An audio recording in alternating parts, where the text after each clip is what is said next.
I'm Michael Pinto. I'm the CEO of Wonder Makers Environmental, and we're based out of Kalamazoo, Michigan. I have the honor, actually, of being involved in some of the testing that was done. It was quite an eye-opening experience for me. The interesting thing about this particular system is that it has so much potential. When you can use it for fire contamination as well as sewage contamination and flood contamination, or trauma scene cleanup, for example, which is your bloodborne pathogens, all of those are different venues that all feed into the restoration industry. And when you can be a multifaceted contractor with a single piece of equipment, then I think that is really something that makes a difference, particularly when we're facing some challenging times from an economic perspective. If I can have one piece of equipment that can be useful in 4 or 5 different areas of the restoration industry, that really seems to bring some value to the table to me. In essence, we took intentionally sewage contaminated materials prior to any sort of treatment and saturated and then isolated for 3 days the various soft goods and even leather goods and coats and boots and a whole range of soft contents, and flooded them with sewage, put them in bags and let them cook for a few days. Then we took the items out, did field tests where we were able to get an immediate measurement of the bacteria load, as well as samples for a laboratory test. Each item was individually marked and then put into the Esporta washing machine.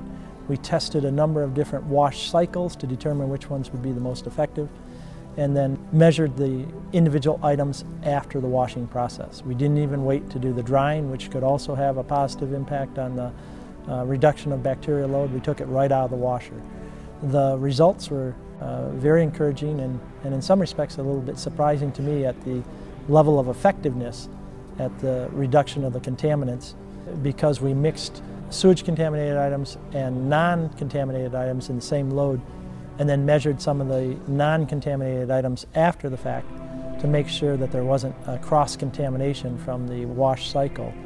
When you take the results from that particular test and then match it with the series of scientific tests that they've done to prove the effectiveness of both the Esporta process and the chemicals that are used in the system, previous testing of sports gear, previous testing of firefighter gear, really creates a very large database that proves the effectiveness of Esporta in regards to the reduction of contamination for a lot of different items that we run across in the restoration industry.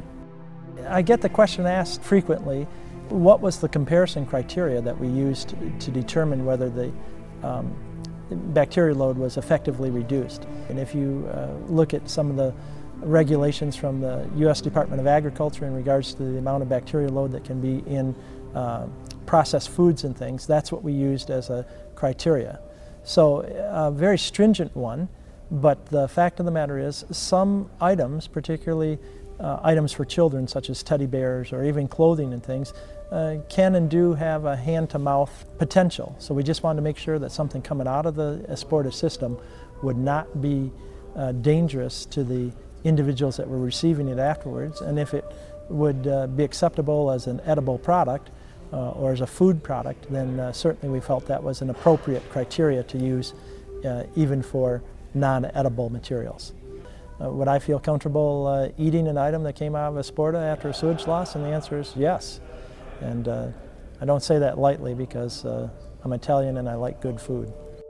The bottom line from my perspective is, if we can have a win-win-win situation where we help the customer by saving some of their precious personal items, we help the insurance adjuster by reducing the cost where cleaning is much less expensive than a cash out of those items, and we help the contractor to increase their business in regards to cleaning some contents rather than just having them as a problem, actually, where they have to dispose of them and not get any sort of compensation for that.